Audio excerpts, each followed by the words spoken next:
आप देख रहे हैं YouTube चैनल आसान शब्दों में। हम सभी के पास बहुत सारी किताबें होती हैं जिनकी हमें ज़रूरत पड़ती है किसी भी एग्ज़ाम को क्लियर करने के लिए। हम सभी किताबें खरीदते हैं और उनसे तैयारी करते हैं, और खरीदे भी क्यों ना, वो एग्ज़ाम को क्लियर करने में एक अहम रोल अदा करती हैं किताबें। लेकिन अगर हम अपने बुक शेल्फ को देखें तो हम देखेंगे और पाएंगे कि उसमें कुछ किताबें जो हैं वो बहुत ज़्यादा अनावश्यक हैं, उनकी कोई आवश्यकता नहीं है। विशेष तौर पे कंपटीशन एग्जाम वाले ध्यान दें। किताब खरीदने में पैसे बर्बाद ना करें और अपने दिमाग का इस्तेमाल करें। जब भी हम किसी एग्जाम का फॉर्म भरते हैं, दूसरे दिन किताब लेने चले जाते हैं और वहां पर पहले से ही बहुत सारी किताबें होती हैं जिन पर लिखा होता है सभी एग्जाम का नाम। दुनिया में जितनी भी एग्जाम होती हैं या हमने सुनी है, उन सभी किताबों उन सभी एग्जाम का नाम हमें उन किताबों के बुक कवर पर लिखा हुआ मिल जाएगा। जैसे कि आरएस से लेके कांस्टेबल तक हमें उन किताबों के कवर पर ये नाम कि भाई ये किताब इन इन एग्जाम के लिए उपयोगी है। आरएएस से लेके कांस्टेबल तक उसमें सब आ गए, व्याख्याता, second grade, first grade, technical assistant, supervisor, junior accountant, कृषि पर्यवेक्षक, ग्राम सेवक, पटवारी, सेकंड ग्रेड क्लर्क, बैंक, यहाँ तक कि टेक्निकल पोस्ट का विवरण भी उन किताबों के फ्रंट पेज पे होता है। इसलिए हमें किताब खरीदते समय बहुत ज्यादा ध्यान रखने की आवश्यकता है, सावचेत रहने की आवश्यकता है, सावधानी की आवश्यकता है। उन्हीं सावधानियों के बारे में आज हम बात करेंगे। पहली बात, इंडेक्स जरूर देखें। इससे आपको जानकारी होगी कि कौन कौन से टॉपिक इस किताब में कवर किए गए हैं और कौन कौन से टॉपिक इस किताब में कवर नहीं है।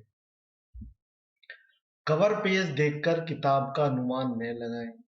एक अंग्रेजी कहावत है, डोंट जज a book by its cover. यानी कि बहुत पहले ही कहा जा चुका है कि किताब के कवर को देखकर उसके अंदर की मटेरियल या अध्ययन सामग्री का अंदाजा ना लगाएं। कवर पेज तो बहुत शानदार हो सकता है, मगर अध्ययन सामग्री का स्तर बहुत ज्यादा गिरा हुआ होगा। तो आपको सावचेत रहना है, प्रोएक्टिव रहना है। टॉपिक को ध्यान से देखें कि वह टॉपिक सिलेबस में है या नहीं है, और हाँ, हो सके तो सिलेबस को साथ लेकर जाएं या सिलेबस को अपने दिमाग में याद रखें। किताब में दिए गए टॉपिक का सिलेबस से जरूर मिलान करें। कभी कभी आधा सिलेबस ही कवर हो पाता है किसी बुक में। जब हम पढ़ना शुरू करते हैं तब हमें ज्ञात होता है कि सिलेबस ही कवर नहीं हो रहा, या जो टॉपिक दिए हैं वह सिलेबस में नहीं है। बुक खरीदने में जल्दीबाजी ना करें। जल्दबाजी में किताबें कभी ना खरीदें। किसी ने सही कहा है, जल्दी का काम शैतान का होता है। किताब को जांच परख कर ही खरीदें। यह आपके बहुमूल्य धन और समय की बर्बादी को रोकता है। कैसे? देखो, यदि आप किताब को ढंग से देख के नहीं लाए तो एक तो आपका पैसा बर्बाद हो गया, दूसरा जब आप उसको पढ़ेंगे तो आपके समय की बर्बादी होगी, क्योंकि वो किताब आपको नहीं लानी थी, वो आपके लिए नहीं है वो किताब, इसलिए वो समय की बर्बादी करेगी। ध्यान रखें, किताबों को नए सिलेबस के अनुसार अपडेट कर दिया गया है, यह जरूर जांच करें, क्योंकि कभी कभी हम विज्ञप्ति आने के तुरंत बाद किताब खरीदने चले जाते हैं, जबकि नई विज्ञप्ति में दिए गए सिलेबस के अनुसार अभी तक किताब नहीं आई है और पुरानी विज्ञप्ति में दिए गए सिलेबस के अनुसार ही किताबें उपलब्ध है, जबकि नए और पुराने सिलेबस में जमीन आसमान का अंतर है। उस किताब पर ज्यादा ध्यान दें जो संबंधित एग्जाम के लिए ही लिखी गई है।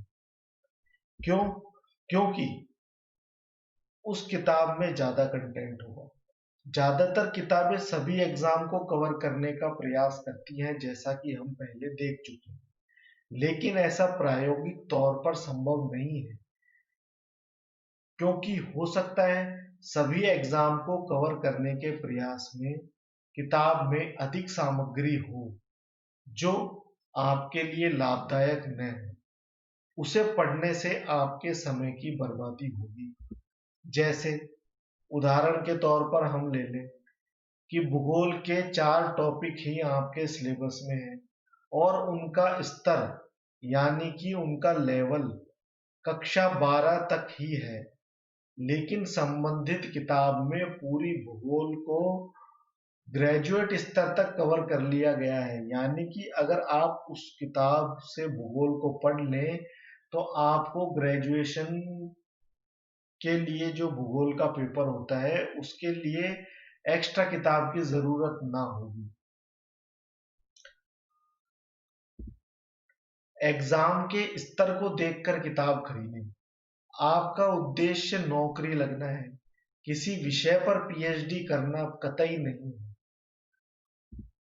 कभी कभी ऐसा होता है कि हम उस बुक को देखकर आकर्षित हो जाते हैं और उसे खरीद लेते हैं। थोड़ा सब्र रखें और सोचें, यह किताब नौकरी लगने के बाद भी खरीद सकते हैं। अभी आपका उद्देश्य अपनी पसंद की किताबों को पढ़ने का नहीं है, आपको एग्जाम की बुक पढ़ना है। हो सकता है इतिहास आपका पसंदीदा विषय हो, परंतु मांग के अनुसार जिस भी एग्जाम की आप तैयारी कर रहे हैं, चाहे आरएस है या कांस्टेबल, उसमें इतिहास के विषय से संबंधित बहुत कम टॉपिक है और वह भी बिल्कुल बेसिक लेवल का है। इसलिए भावनाओं में ना बहें, अपना फोकस बनाए रखें, सिलेबस की मांग के अनुसार ही पढ़ाई करें। तो ये था हमारा आज का विषय। अगर ये वीडियो आपको पसंद आया हो तो जरूर सब्सक्राइब करें, लाइक करें और शेयर करें अपने दोस्तों के साथ, ताकि आपके दोस्तों का भी धन और समय की बर्बादी ना हो। आज के लिए बस इतना ही। धन्यवाद।